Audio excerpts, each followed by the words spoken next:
Oi, nós acabamos de descer do 20º andar.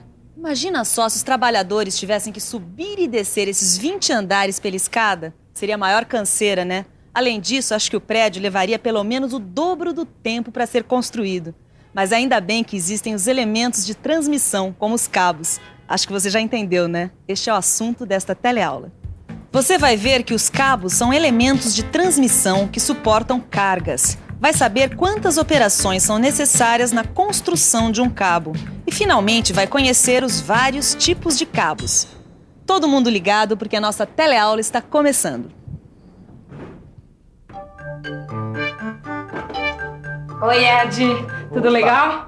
Eu queria ter chegado antes, desculpa, demorei. Só que o ônibus que eu tava quebrou, deixou todo mundo no meio da rua. Que zebra, hein? É, o motorista disse que foi o cabo da embreagem que quebrou. E era justamente isso que eu tava vendo no nosso kart, viu? O quê? O cabo da embreagem? Não, né, Nilza? Nosso cabo não tem embreagem, é só breque e acelerador. Era o cabo do acelerador que eu tava olhando ali. E olha que eu já aprendi um monte de coisas legais sobre cabos, viu? Coisas que vão ajudar bastante a incrementar a nossa máquina.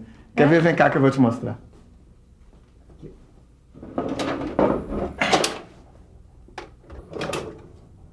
Dá pelo menos a metade. Olha aí, Nilza.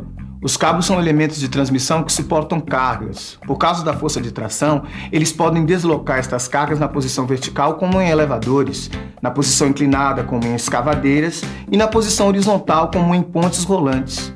Estamos aqui com o seu André, que é engenheiro responsável por esta obra. Gostaria que o senhor nos explicasse do que é feito o cabo do elevador. Bom, este aqui é um cabo de aço. A gente diz que ele é constituído de alma e perna. A perna são esses arames aqui que ficam em torno deste arame central, que é a alma. É um material muito resistente, mas como todo elemento de transmissão, ele tem que ter uma manutenção constante. Aqui, ó, Nilza. Ó, com esse desenho você vai entender fácil como que é a estrutura de um cabo de aço. Ó. Ele é composto de alma e perna. A perna é formada por um arame central e por outros arames em torno dele. Certo. Peraí, deixa eu ver na prática se eu entendi isso direitinho, ó. Esse aqui é um cabo de aço, Isso. certo? Então, essa parte central aqui é a alma. As partes em torno da alma são as pernas. E cada perna é formada por um arame central e pelos arames em torno dele. Muito bem. É moleza, Edgar. Se você também achou moleza, é muito bom, porque o esquema do cabo de aço é muito importante para a gente ficar por dentro de um assunto mais importante ainda: a construção de cabos.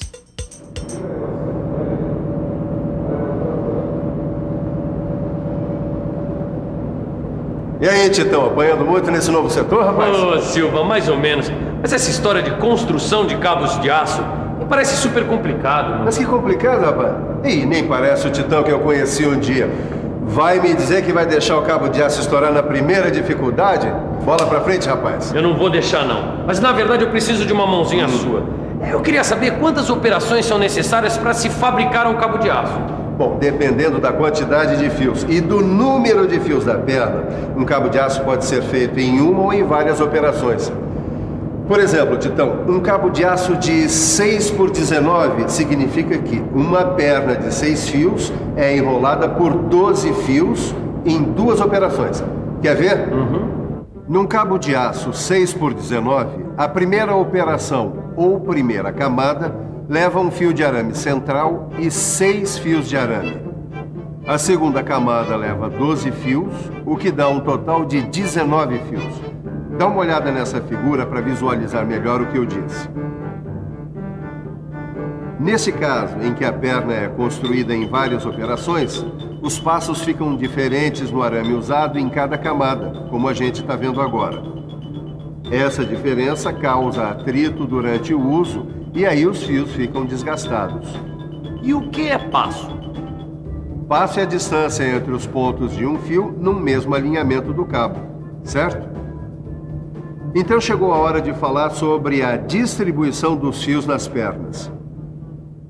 Ô, Edgar, será que os fios nas camadas de cada perna do cabo são sempre iguais? Não, tem um monte de tipo de distribuição desses fios.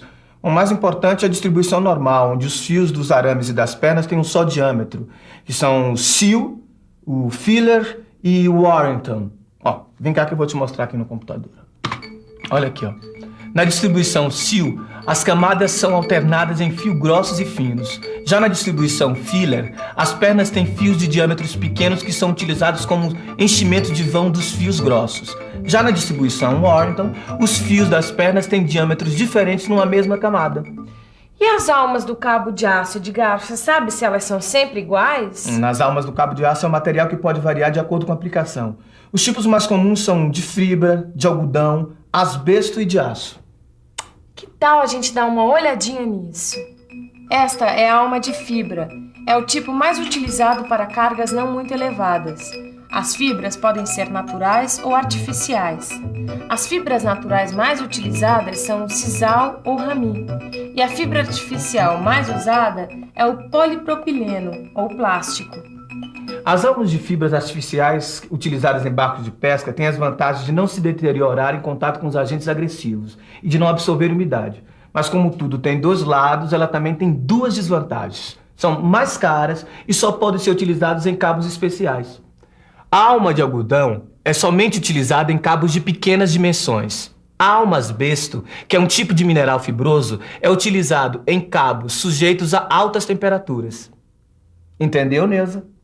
Entendi, seu Edgar. Só que ficou faltando a alma de aço. Vamos olhar aqui no computador. Ela pode ser formada por uma perna de cabo ou por um cabo de aço independente.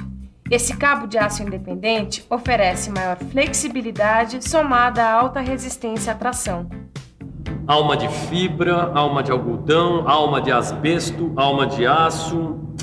Tá falando sozinho, Titão? Que nada, Silvio. Eu tô recapitulando pra ficar fera nesse assunto também. Ah, bom, agora senti firmeza. E eu acho que você já está pronto para conhecer os tipos de torção de cabo de aço. Peraí, torção? É isso aí, Titão. Todo cabo de aço, quando é tracionado, ele sofre uma torção das pernas ao redor da alma. E nas pernas ocorre a torção dos fios ao redor do arame central. Pois bem, o sentido dessas torções pode variar. Por isso elas são divididas em tipos. A torção regular ou em cruz e a torção Lang ou em paralelo. Tudo bem, então me fala qual é a diferença que existe entre elas. Claro que eu falo. Na torção regular ou em cruz, os fios de cada perna são torcidos no sentido oposto ao das pernas ao redor da alma. As torções podem ser à esquerda ou à direita. Esse tipo de torção dá mais estabilidade ao cabo. Já na torção Lang ou em paralelo, os fios de cada perna são torcidos no mesmo sentido das pernas que ficam ao redor da alma. As torções também podem ser à esquerda ou à direita. A vantagem desse tipo de torção é que ela dá mais resistência ao atrito e aumenta a flexibilidade. Entendeu? Eu entendi, Silva. Mas eu tô com uma dúvida. Como é que eu faço para saber o diâmetro desse cabo de aço? Isso é simples. O diâmetro desse cabo de aço corresponde ao diâmetro da circunferência dele. Então ficou fácil. Peraí. O diâmetro deste cabo de aço é 20 milímetros. Grande garoto.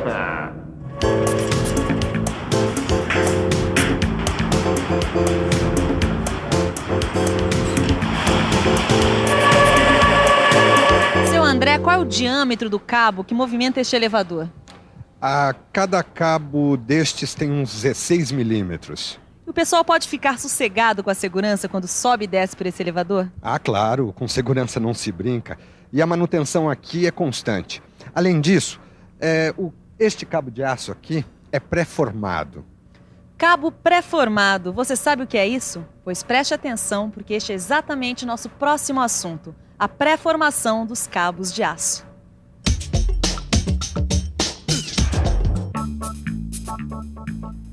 A pré-formação nos cabos de aço é feita através de um processo especial de fabricação, que faz com que os arames e as pernas possam ser curvados de forma helicoidal, sem criação de tensões internas.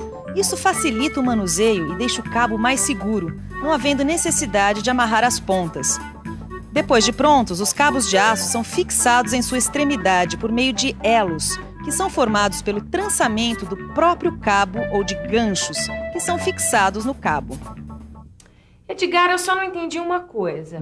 que é que todos esses tipos de cabos, de torção, enfim, tudo que a gente aprendeu hoje, o que é que tudo isso tem a ver com o nosso kart? É por causa do dimensionamento. Dimensionamento? Neuza, para dimensionar cabos, a gente tem que saber qual a resistência do material de fabricação com relação aos esforços que ele tem que suportar. Ou seja, a gente tem que saber o nível de resistência do material para saber, assim, se ele não vai se romper, por exemplo. Isso é super importante pra gente saber, principalmente na hora de comprar o cabo do acelerador do nosso kart. E outra dica muito importante que me deram é que os tipos, as características, a resistência à tração, todas essas coisas estão dentro de catálogos anotados pelos fabricantes. Inclusive eu tenho aqui, ó. Tá vendo? Os catálogos têm todas as informações importantes que a gente precisa ter sobre os cabos de aço. Que maravilha, hein, Edgar? Isso facilita demais a vida da gente. Por falar em facilitar, depois de tanta informação, que tal uma revisão? E atenção, se liga aí que é hora da revisão. Na teleaula de hoje, você viu como é composta a estrutura do cabo. Aprendeu quais são os tipos de distribuição dos fios nas pernas do cabo.